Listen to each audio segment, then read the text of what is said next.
জায়গাতে বলা হয়েছে আর কি।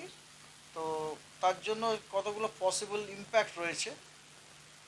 নর্থ বেঙ্গলের জন্য আগে বলি, টেম্পোরারি ওয়াটার লগিং, এই যে আপনার লো লাইং যে এরিয়াগুলো আছে সেখানে সাময়িকভাবে ওয়াটার লগিং হওয়ার সম্ভাবনা আছে। প্রায় আপনার ভিজিবিলিটিটা কমে যেতে পারে যখন ইন্টেন্স রেন হবে।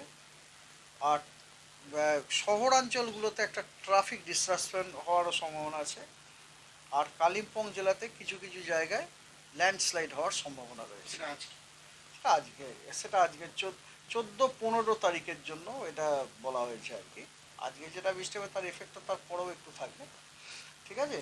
আচ্ছা, দক্ষিণবঙ্গের যে আপনার বৃষ্টি হয়েছে আপনার আজ দক্ষিণ অবশ্যই আজকেই আপনার ভারী অতি ভারী বৃষ্টি হয়েছে দক্ষিণবঙ্গে। আপনার পসিবল ইম্প্যাক্ট হচ্ছে, একটা হচ্ছে কমন পসিবল ইম্প্যাক্ট হচ্ছে আপনার ওয়াটার লগিং, লো লাইং এবং আন্ডারপাস যে রোডগুলো আছে সেখানে আপনার ওয়াটার লগিং।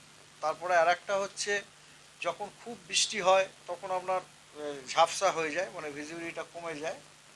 তারপরে কাঁচা যে রাস্তাগুলো আছে ওগুলো নষ্ট হয়ে যাওয়ার সম্ভাবনা আছে। আর ফালনার বিপজ্জনক যে সমস্ত কাঁচা বাড়িগুলি আছে ওই বাড়িগুলির দেয়ালগুলো ধসে যাওয়ার সম্ভাবনা রয়েছে।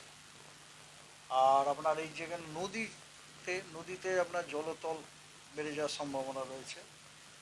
আর আপনার হর্টিকালচার যে সমস্ত ক্রপ রয়েছে এবং সবজি যে সমস্ত মাঠে রয়েছে আর কি, ওগুলোরও যথেষ্ট ড্যামেজ হওয়ার সম্ভাবনা আছে।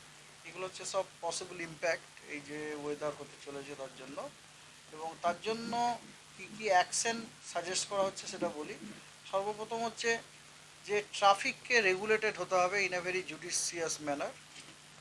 আর যখন এরকম ইন্টেন্স রেনফল হবে জনগণকে উপদেশ দেওয়া হচ্ছে তারা যেন সেফ জায়গাতে সে আশ্রয় নেয়, নিরাপদ জায়গায় আশ্রয় নেয়। এবং যেখানে ওয়াটার লগিং এরিয়াতে যাওয়ার জন্য নিষেধ করা হচ্ছে।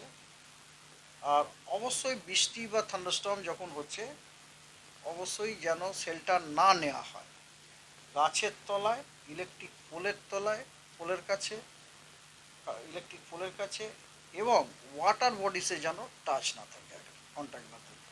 কারণ অনেক সময় বিদ্যুৎ পৃষ্ঠ হওয়ারও একটা সম্ভাবনা থাকে থান্ডারস্টর্ম। আর এই সমস্ত যে ভয়ঙ্কর যে কাঁচা বাড়িগুলি আছে ওগুলোকে ওখানে থাকাটাকে অ্যাভয়েড করলে ভালো হয় আর কি, ওখানে অ্যাভয়েড করা উচিত। আর যেহেতু বৃষ্টিতে ধুয়ে যাওয়ার সম্ভাবনা আছে এই জন্য সার বা পেস্টিসাইড ইউজ এখন না করাই